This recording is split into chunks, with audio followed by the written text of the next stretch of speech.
Hello, everyone. This is the Extreme GT Podcast presented by XPR. I am Stephen Hudek, aka XPR Roadrunner, and joining with me today are your regular co-hosts of the broadcasts themselves, Mr. Josh Eifert, aka XPR Forbidden, and Mr. Matt Four, aka XPR Project. So, today we are basically doing a mid-season recap for everyone, just so that everyone can get caught up with what's been going on with the series, and eventually we'll talk into where the series is going, the rest of the season, and hopefully cross your fingers onwards for season 2, but we'll get into that later. So first off, I guess we can go into the standings recap. There's been a bit of a shuffle with GT members and GTX members respectively, with TLR camp pulling out of GTX and the LRT boys coming into GTX from GT. We see a little well, you would think that Breeze would be ahead in the standings, number one, because he won both races, albeit in different classes. But up in the GTX, we'll just go down the order. We have GSR Roadrunner from the Privateer camp out of DB UK with 95 points. Then we have XPR Chicane in second with 76. Very close behind is myself, XPR Roadrunner, 75 points. Then Mr. Stepanov. Then LRT Breeze and LRT Stubbsy, who only have one race to their name in this class. Then we have the rest of the guys who haven't really made it. Gearhead and Midland Zeta have one race apiece. Gearhead is no longer racing, and Midland Zeta missed the last race due to illness.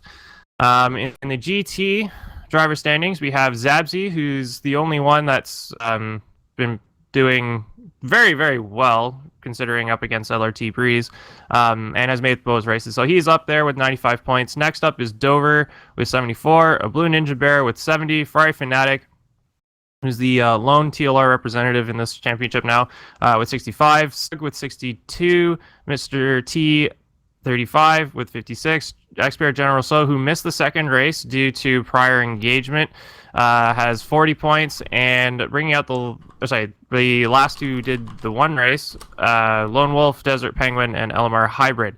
Newfie Magic, Cheetah Wiggle, for Helios, and General the One are all either in the privateers and or the reserve.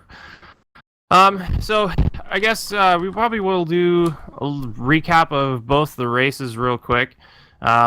Josh and Matt, if you want to gather your thoughts on how the first race went. First race was definitely an interesting way to start.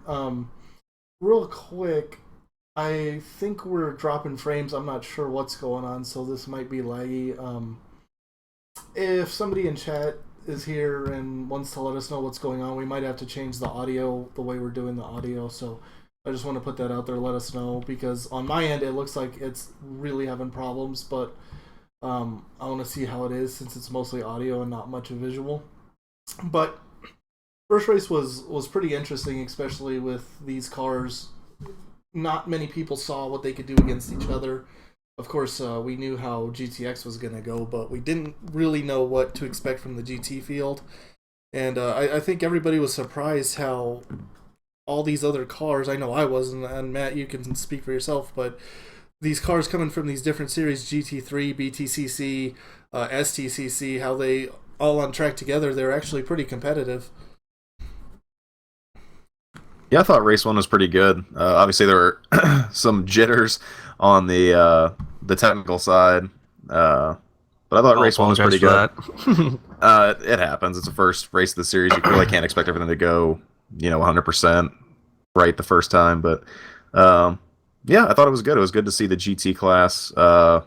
Obviously, Breeze kind of ran away with it, and Zapsies was right there with him.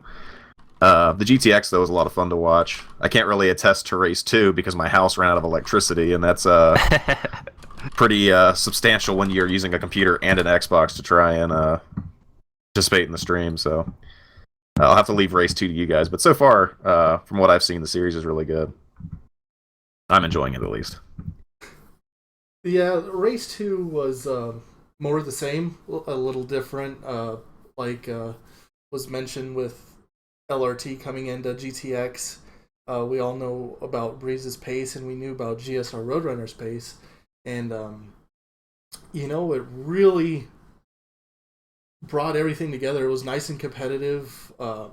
Fuel strategy for both races has been a major factor. So, if that continues, I guess we'll just have to see what happens. But I mean, I know XPR Roadrunner, you've been in the car. I mean, how's it been on track? I can only see what I can deal with. But you're actually the one on track. How's it been, especially with this multi-class stuff?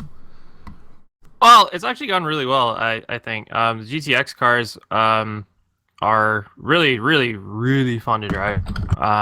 The first race was actually really interesting. I thought I was going to be a little slower than I was, comparatively speaking, with GSR Runner and Express Chicane, just because I had some stuff going on school-wise and couldn't practice as much as I wanted to. But that first race was really good, really fun. Who knew that it would come down to fuel strategy in both races, though? That was kind of weird, but awesome at the same time. Passing the GT cars is pretty good too. Everyone's been keeping it clean. There hasn't really been any inter-class shenanigans going on with, GTX running into the back of GT or anything, of that sort. Everyone's been pretty good, keeping their own line, making sure that no one really gets into anybody's grill and impedes anybody's progress. Yeah. I mean, it was unfortunate we had, I think was it race 1 that we had like 3 or 4 guys bow out? It wasn't too bad, actually. I think it was 2, maybe 3. I think it's 3 at the most, and then we had 2 on Coda too on round 2. So we've been making it through pretty well, and alluding to what you're talking about, the GT cars versus the GTX, where clearly you're in the GTX, they may not have had any incidents, but they've definitely amped up the intensity of racing, because certain lines, especially at Coda through the S's, we saw, it's a single file section of track. And if you catch a car there, I mean, it's definitely, I don't know if you had any experience, I can't recall, but you can get slowed up and you can lose a lot of ground. Yeah, I've generally been pretty good in multi-class with in that regard, I should say. I know in Coda, I was catching Kane, XPR Chicane pretty quickly going through traffic. I know he's a little more ginger when it comes to passing the slower classes, but looking at the leaders, I watched the broadcast afterwards. It was sort of, you have the same thing where some guys are better passing other cars than others, but of course it all comes down to where you catch those cars. Like, obviously, if you try to catch one of those cars in the S's, it's a little difficult. Like for me, like that long right hand in the middle of the S's, or at the end of the S's, I guess, was one where basically if they hugged the inside line, you could try to get around and use the car's downforce to get around. Other than that, it was pretty straightforward, just basically waiting for a braking zone or something and getting around them that way, or on a straightaway. Although that's the one thing that I disliked that the Forza guys did was they kind of nerfed the GTX car, or the Nissan GT500, I should say. It's definitely slower than it is in real life, but that's how I had to upgrade it on the build sheet so that it's at least sort of representative. But I thought it was pretty good in that way. Now, I want to get, Stubbsy, I definitely want to get to your question, because it's something that's interested me as well, because I've been having a blast. But I'm going to go ahead and bring up the GT driver standing so we can go through that. But one thing I would like to actually ask, because like I said, I can only spectate and it's hard for me to see the gaps. It doesn't seem like the GTX cars are drafting that well with each other. There were a lot of instances down the back straight at Coda where it didn't seem the gap would close up at all. Some of them I will definitely say are better than others at drafting. But in general, all the cars are pretty much the same in terms of top end. Let me pulling up my testing data here. at Coda, for instance, the real gap was only like 3 mile an hour difference. The fastest car being the Maserati, and then the BMW as well was about a mile an hour less. Although that was running relatively the same downforce levels during testing, just to keep everything consistent. But it ended up being around the same anyways. But for instance, the McLaren though, as we all know, is generally slower in a straight line, but has a lot better grip. Was 156 mile an hour versus the fastest, which was the Maserati at 164. The Volvo is around the same as the Maserati, as is the Bentley. So they're all within 2-3 mile an hour top speed of each other. So it's pretty close. So that's probably why the cars drafting each other doesn't help a tremendous amount. Right. Yeah. I noticed, and like I said, it's hard for us to tell, but it just didn't seem like the GTX cars could close on each other, and that could be somebody just got a much better run out of the back straight and kind of negated the draft. But anyway, if you want to take these everybody through the GT standings, and then I'd like to get into Stubbsy's question, because I think that's another topic all on itself. So if you want to give everybody a rundown of that, we'll move on in that direction.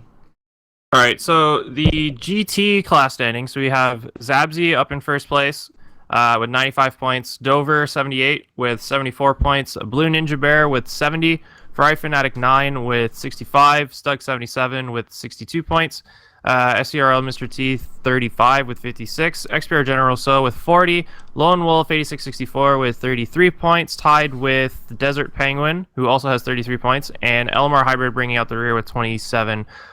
Even though he was pretty quick, he did lag out of the second race there.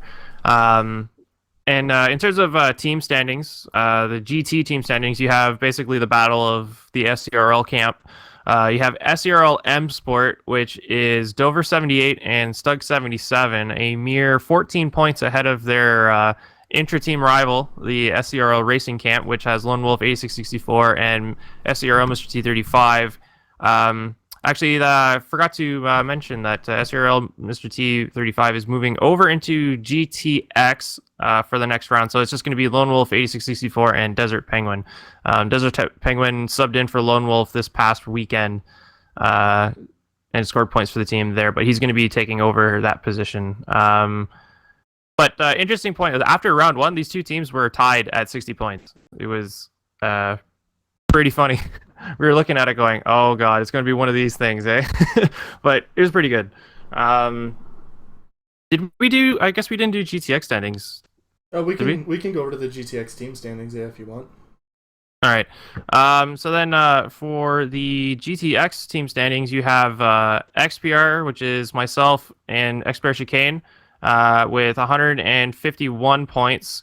And then the next team, both of these teams only have one race apiece, but LRT did a 1-3 versus our 2-3. So they have slightly better points for that weekend. But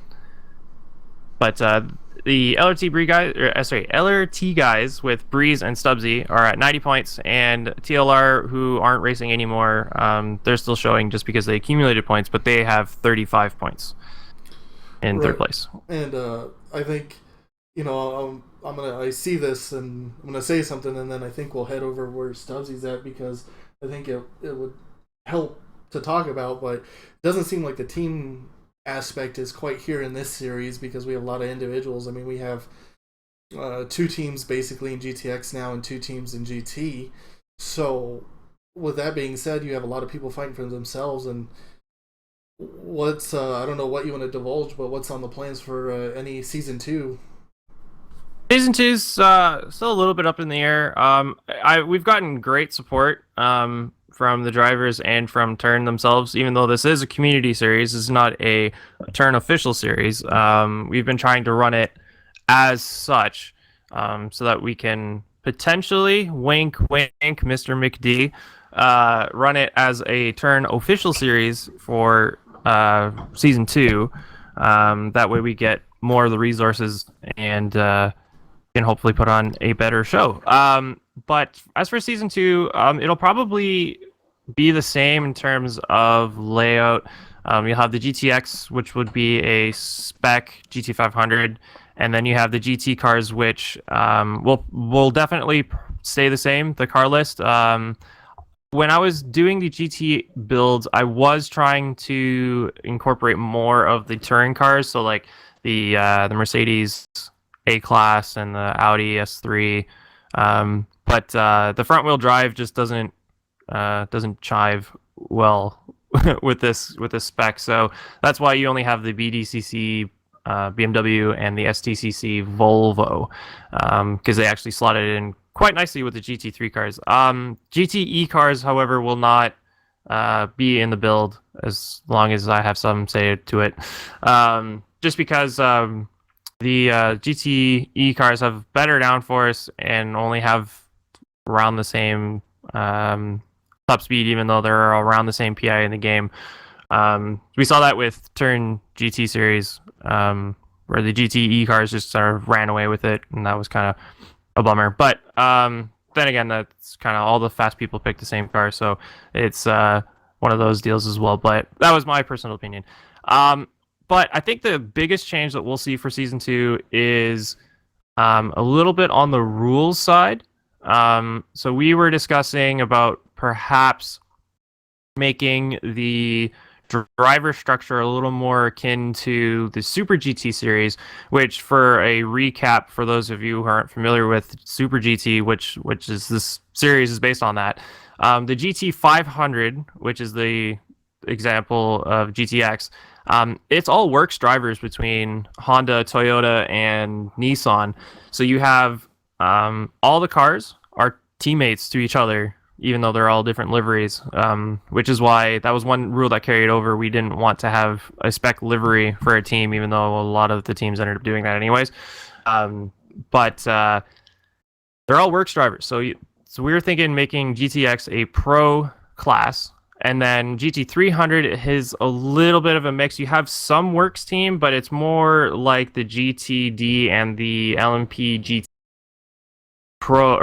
AM class, where you have one pro driver and the rest of the team is filled up with amateur drivers.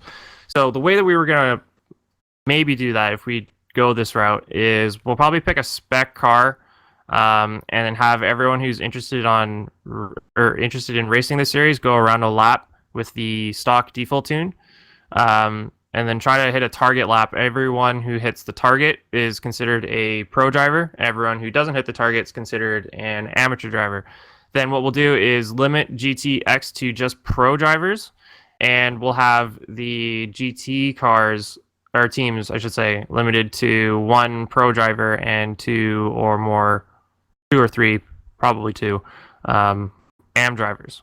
That way there's a little bit more balance in terms of skill, because we have almost the same thing going now completely by accident. You have majority of the big guns in the Forza world in GTX, and you have the guys that are making a name for themselves in GT. So that's kind of where my thoughts are right now. I don't know, I'm not sure what you guys were thinking. I know Josh and I were discussing this, but Matt, what did you have in terms of thoughts for Season 2? Well, y'all's racing knowledge is more than mine. So from the technical standpoint of everything you kind of just went into, it sounds good to me. I've obviously enjoyed. I've only been able to broadcast in one of the races so far, but it's definitely fun for me to watch, fun to commentate on. Yeah, hopefully there will be a Season 2, and hopefully maybe I'll be back, but we will see. Stubbsy's brought up a good question, though. How would you determine the target lap times, I guess, to separate the pro drivers from the AM drivers?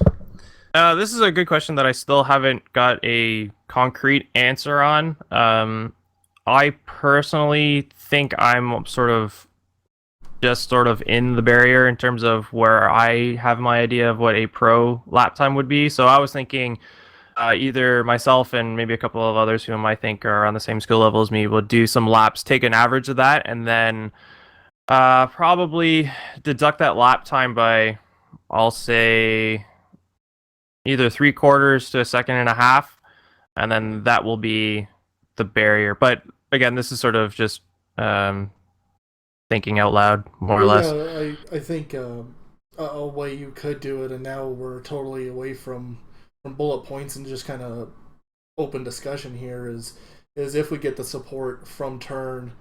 I mean, Turn has a pretty established and very good development team, and an average lap time could be constructed out of those guys, taking the average of a lot of people on the dev team. So I think there's several ways to go about it, but I think the main thing is getting the support from the drivers that are here now and getting their feedback after the season's all said and done with, and seeing if there's other interest from other people, because we did limit this to one lobby because of it being hosted by XPR. It's a little limited on the hosting abilities, but I mean, if we could get other people seeing a second and a third lobby, and possibly getting into Pro-Am championships is another direction altogether, and this thing could become a pretty big deal. And Matt, I'll ask you this first, and then we'll go to Stoobs over there, is if there is a Season 2, do you want to see it longer and more races?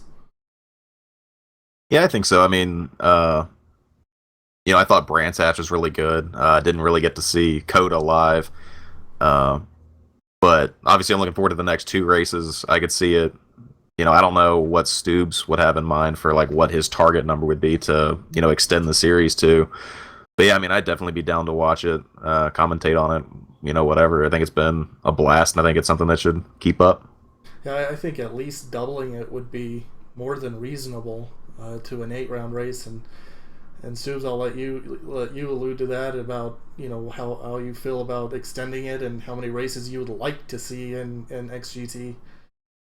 Yeah, for sure. The reason why I had it as a 4-race championship this time around was more or less just to make sure and to confirm that this series works logistically, which I think we can definitely say it works, because we've had a fair amount of success and everyone's been giving us positive feedback, and no one's really disliked any 1 or 2 little things. But yeah, I was definitely going to extend it to at least 6 races for sure. I had a general consensus in my head as 8 races for a main series, and get a little bit more of the track variations. Small grippy tracks versus long speed-oriented tracks, and so on and so forth. I think I picked a fairly good sort of subset of tracks that sort of, there's one of everything. You have, small, short acceleration tracks, longer but grippy tracks, longer speed-oriented tracks, and then another one that's a bit of mix of both. Yeah, there's a whole bunch of tracks I was like, man, I really would have liked to do it here. But I had to pick 4, and sadly those tracks got cut. I love the fact that Super GT has such a huge variety of the tracks as well. Even though Japan is such a small country, you have a lot of tracks. They are a motorsports people for sure. And that's indicative of, or so you can look at the series itself. I mean, they have like 60 entries, and it's just it's a national series. It's bonkers. It's like DTM, but with a lot more cars.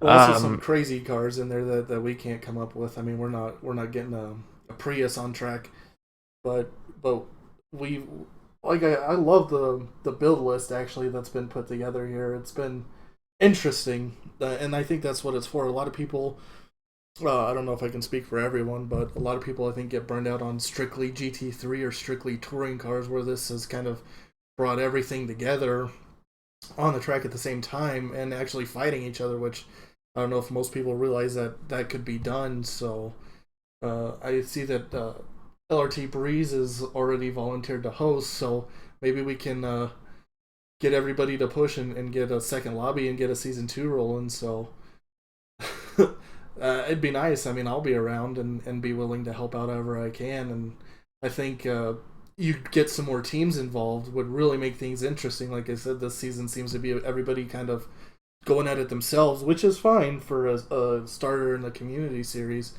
But I would definitely like to see some of the big-time teams come in and participate in it, especially you get a couple of your top teams fighting in GTX. It could make for some interesting races. Yeah, for sure. And yeah, Stubbsy, fortnightly schedule, that's kind of what I was thinking as well. I mean, we just concluded the GT3 championship like a week or two before this season started, so I wanted to make sure that there was a bit of a breather in between, and especially because these are longer races as well. GT was more of a sprint, but this is more of a sprintly enduro in a sense. I mean, obviously I would have liked to do more distance, and this is why it's actually kind of funny how it turned out. I was thinking in my head, all right, well, a stint is 2 hours and it goes an hour 45, hour 50. So I'll take an hour 40, and that's probably what we'll go with. And before the GT500 Nissan came out, we had the old IMSA GTO cars as the GTX class, and those were looking really promising. Actually, they were pretty good together. The Mazda RX-7 and the Nissan 300ZX.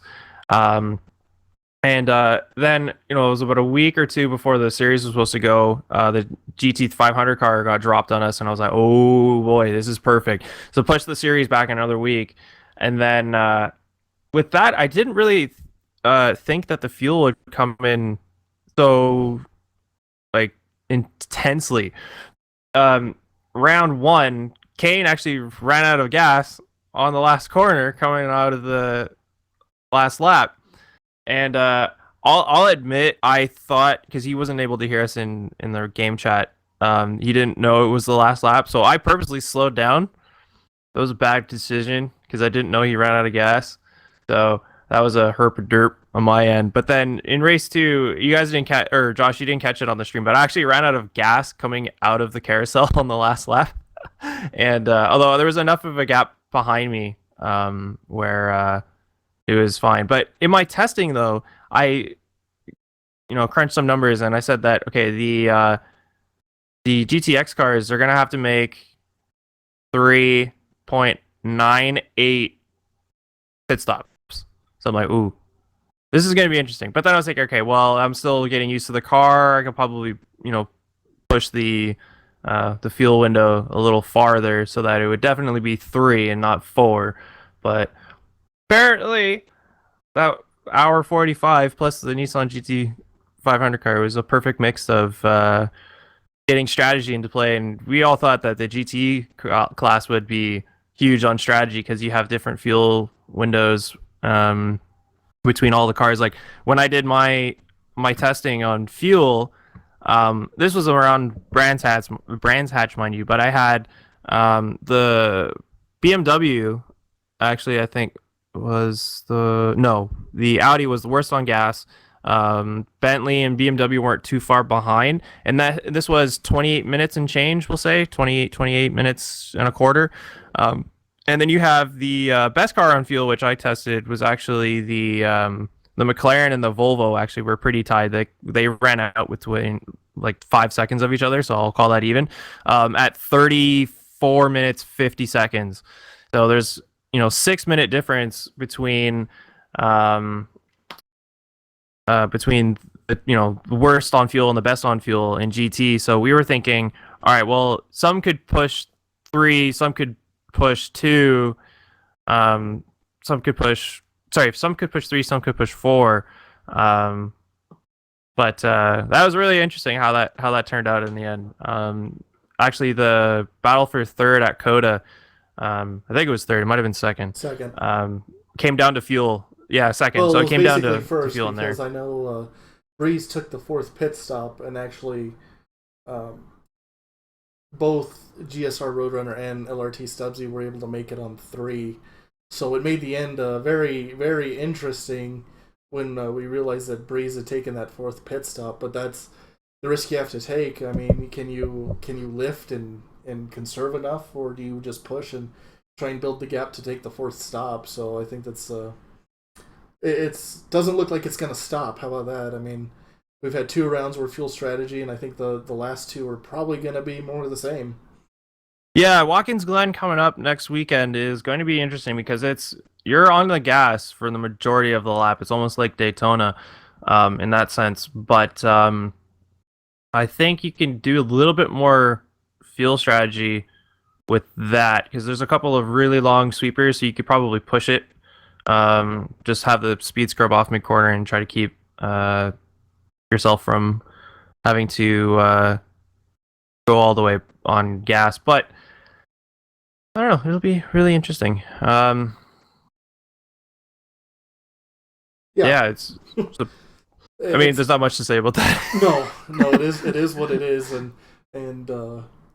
while it's not as nerve-wracking as being in the car, I know, especially at Brands Hatch, Matt and I were both about to lose it. I know we spent the last, I think, 2+ laps watching Chicane's telemetry just to watch the fuel bleed away and figure out what the heck was gonna go on at the end.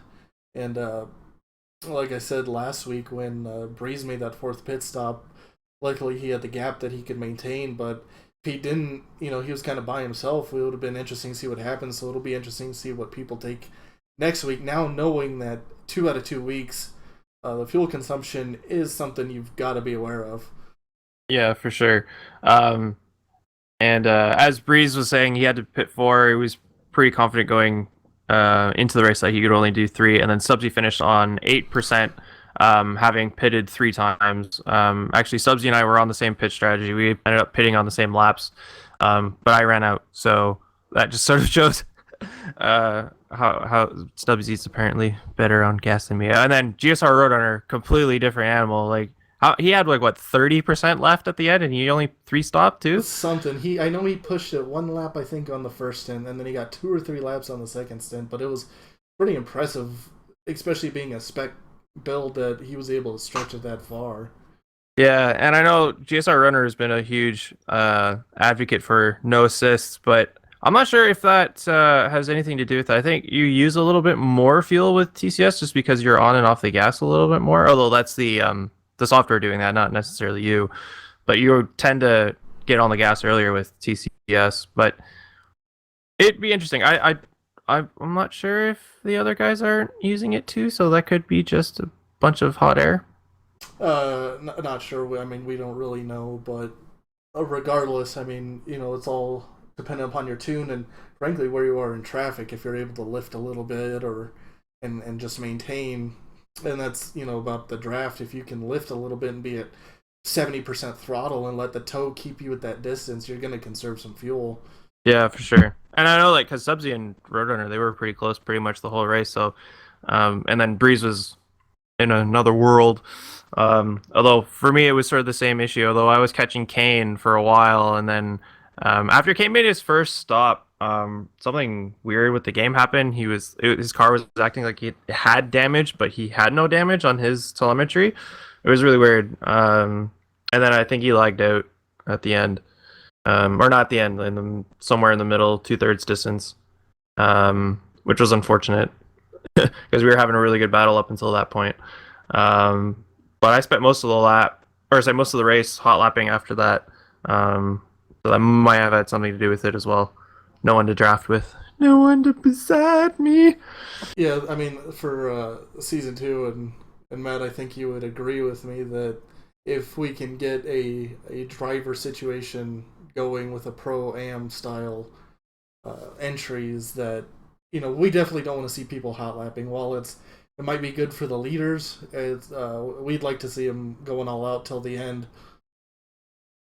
Yeah, it definitely makes our job a lot easier. We're not there just creating small talk while the race is going on or trying to find something going on. Obviously, it's a lot more fun to have the guys battling it out, but props to the drivers that get ahead and that can actually hot lap. It's obviously it's their advantage and kind of shows either the situation that they're in or their skill level. So I don't know what to say there. Yeah, I agree. And real quick, I do, in case we have anybody that isn't familiar, you are listening to the Extreme GT Mid Season Podcast.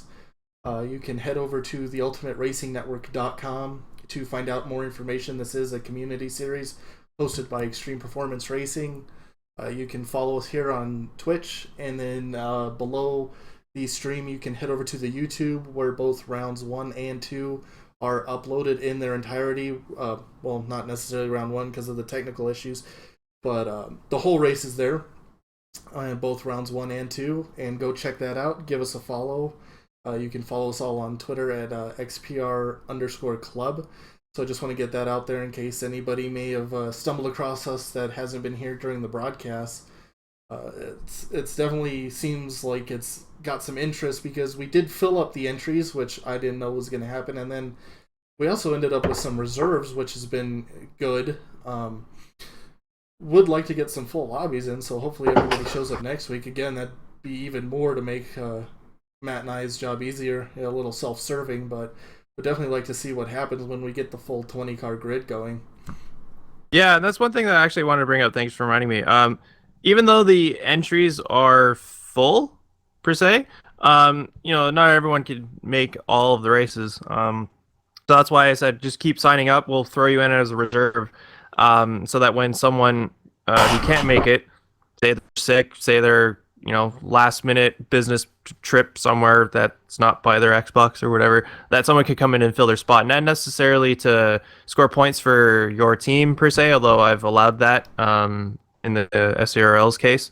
But the more the merrier. If you want to sign up, and if you can't make the last one or two, but you can definitely make at least one of them, just go ahead and sign up. If I know ahead of time, usually I do. In the case of General So, like, we knew pretty much 2 weeks in advance he wasn't going to make the round 2. But in terms of like Newfie and Lone Wolf, they let me know the day before, so I let everyone who was a reserve that day know that they were going to get called upon to race. Because we want to see them full lobbies. Full lobbies equals more racing, equals more fun, equals better for everyone. Yeah, I definitely think, especially for the finale over at Hockenheim, would like to see as many people as we can get on the grid. So make sure, if you're not signed up already, do go to that reserve list, because I'll personally be pushing to get a 20-car grid, even if it's just kind of a one-off event for you. Even if you're new to organized racing or new to the Ultimate Racing Network, would definitely like to see at least one race to see what we could have on our hands. So head over there and make our job easy and have some fun. I know it looks like a lot of these guys are having a lot of fun with these cars out there. Yeah, there's one thing that I wanted to bring back from the Formula Forza days, one of the turn predecessors, but because that series was so much fun, albeit different format. It was production cars for the GT300 class, and then you obviously had the majority of the GT500 cars, albeit from different eras. But at least those were represented as well. But now that we actually have a decent GT3 showing in Forza, it made it was pretty much a no-brainer decision to bring those cars in, and that series was a blast. It was probably one of the more successful series over at Formula Forza. They've yet to do anything in that regard in terms of turn, but I will hopefully make them change their mind on that. Well, yeah, I think we do what we can, but I think the biggest indicator of something moving along is the support from the existing drivers and anybody interested. That would help sway anybody. So don't stay quiet. If XGT is something you're enjoying driving in, or something you would like to drive in, or you just like hanging out with Matt and myself watch it, I mean, let your opinions be known. We definitely are here to have fun and to create some entertainment. So I know I'm cornering Matt over here about making him commit. So no, I mean, I'm definitely one definitely of down. us. One of us. I mean, I've already said I'm not a car guy, I won't say not a not a racer, but I'm definitely not of the caliber that are in this particular series. But actually, on a different side note, I was actually thinking about it. If we go live with season 2, say Turn picks it up, and we have multiple lobbies, it'd be good to have multiple teams running streams for it, because obviously, Josh, I think you and I are having fun doing it. It'd be good to come back in and do one of the lobbies, but there's no way that the two of us can cover, more than one lobby at a time. So that would be interesting to see how that will play out. Yeah, I mean, Yeah. Even if Turn doesn't pick it up for season 2 and we decide to roll with it as another community event or something like that, and we have more than one lobby, I think it's something that would be good if anybody's into commentating or wants to give it a shot. I think it'd be good there to. are ways it could be done. Of course, having another commentary team would be great. Then there's other detailed things you could do but see the way it's based on qualifying. But I don't know. That'd have to take some thought on our end. Right. But we definitely support all the guys that do stream on board as well. Speaking of broadcasts, they help out a lot, especially with what Turn 10 has given us to work with, which isn't much. So I want to thank everybody that streamed, and it may put a little more load on the server, but I think in terms of what we're able to provide, it's worth it. So I know XPR Roadrunner is streamed, LRT Breeze is streamed, Zabsy is streamed, so I want to make sure that if you're checking us out, check those guys out too, because sometimes that onboard POV is a fun thing to hang out and watch on and interact with those guys, some of the top drivers here in XGT. So give them a follow too.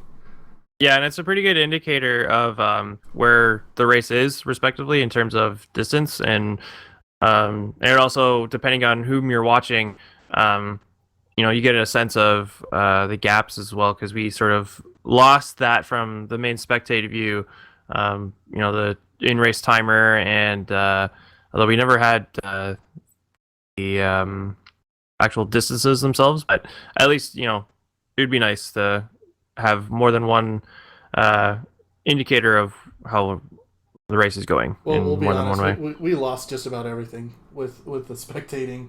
We're lucky pretty much the telemetry we have, so actually we do watch the onboards to see the gaps and see the race timer and everything like that. Otherwise, we'd be shooting in the dark, which isn't fun. It's interesting, but it's not fun, and usually makes us wrong in the end. So, but yeah, I definitely suggest opening up a multi-twitch, and we'll usually have something put out. So, we'll see what that is. And Stubbsy with another question, that if season 2 goes ahead and picks it up, will there be a season frequency? Will there be a season a year, or what would you see? I guess this is your brainchild over here. So what do you see for XGT in the future? How often do you see a season going? I think it definitely depends on whether Turn picks this up as an official series or if it's a community series. If it's a community series, I may be inclined to do a biannual event, so you have 2 with a decent space between them. But if it turns out to be a Turn series, probably once a year will probably be good, because it would be a longer series then. It would make sense that way. Yeah, I think so. And there's so many ways we can go with it. It's still in its infancy here. We're just trying to get through our first 4 rounds of it. So I think there's so many directions that it can go. It just depends on the support. And I hate to keep coming back to it, but that's what drives it. Yeah, and I probably should thank the guys that are racing myself. Without the support that we've had so far, this probably wouldn't have gone as far as it has. I know I used to host and basically a muscle car version of the touring car series, and that was really good in its first year, and then expanded a little too much too quickly, and then it failed them pretty bad. But I obviously have learned since then, so that's not going to happen. But having really quick guys and really wide variants of skill levels represented is actually really good. That way we can definitely see if this is working or not. So I'd like to thank everyone that's raced so far and continue to race. Agreed. Because without... Yeah. I agree with that, and kudos to everybody. It's been real clean, as we said in the beginning. It's been fair. It's been interesting, and it's only just begun, I suppose. Yeah. Not really much more to cover on that front. If the series is received well and everyone likes it, then obviously it's going to continue. Matt, did you wanted to add anything, or? No, I was just gonna say thanks to the guys that came out for the stream today. Obviously, I won't say it was short notice, but it was kind of good to get together and kind of talk about where the series is and kind of, break off into a tangent of what it might be. So that was good to hear, good to see. Well, not really see, good to hear. Yeah, I definitely. But I think bouncing off that, it might be worth at the end doing another one of these, and maybe we can get some of the drivers in here for some interviews and get their point of view on it, because that's really what is going to drive it. I mean, even if we have a bunch of viewers, if the drivers don't enjoy driving the cars, it's not going to make it. So, getting their feedback, I think, is probably the most important thing to do. Right, because this is tailored for the drivers, by the drivers, so makes sense that way. But yeah, we could definitely do another podcast at the end, congratulate the victors and so on and so forth, and then we'll have another sort of state of the series address kind of thing where it's going to go. But I think this is a good time to wrap it up. We've kind of talked about everything that I wanted to talk about in terms of recap wise and where the series may or may not go, depending on a season 2, also depending on whether Turn picks it up. Do you guys want to close off anything? I was just gonna see, we'll hang out for a couple minutes and kind of shoot the breeze and see if there are any other questions or if everybody's satisfied with what we have. I think the consensus here, Matt, is we want a season 2, the three of us. Hells yeah. I want to see it. It's been fun. It's racing's not really my thing, but the commentating and the watching is a lot of fun. So I'm down for season 2. Hopefully other people are too. Yeah, so we'll just we'll hang out and see if anybody else has any questions. This will also be on YouTube, so any questions that maybe somebody has later, feel free to leave a comment and we will address it at the end of the season, or we'll just reply there on YouTube. Again, this is Extreme GT, the mid-season podcast, hosted basically by some of the members of Extreme Performance Racing. And if you want more information on the series itself, head over to theultimateраcingnetwork.com. Find the community series section, and Extreme GT is under there. You can find all the info on the cars, the calendar, the results, and see what some of the drivers are saying about the series as it progresses. And if it's something that interests you, make sure to sign up. We are taking reserves entries still up until the very last race, which I would love to see a full grid, even if it's a bunch of reserves. So I don't think there's anything else showing up, so I think we'll wrap it up here. So I want to thank everyone for coming, and LRT wants to see a season 2, so there's 5 of us. So, alright, Turn, ball's in your court. No, I'm just kidding, actually. Roadrunner, it's in your court. Yes, I will be stiff arming some people, hopefully get done. Yes, thank everyone for watching. This has been the Extreme GT Mid-Season Recap Podcast presented by XPR. I am Stephen Hudek along with Joshua Eifert and Matt Four. Thank you very much for watching, and we shall catch you guys next week, Watkins Glen, 2 p.m. Eastern. See you later, guys. See you at the Glen.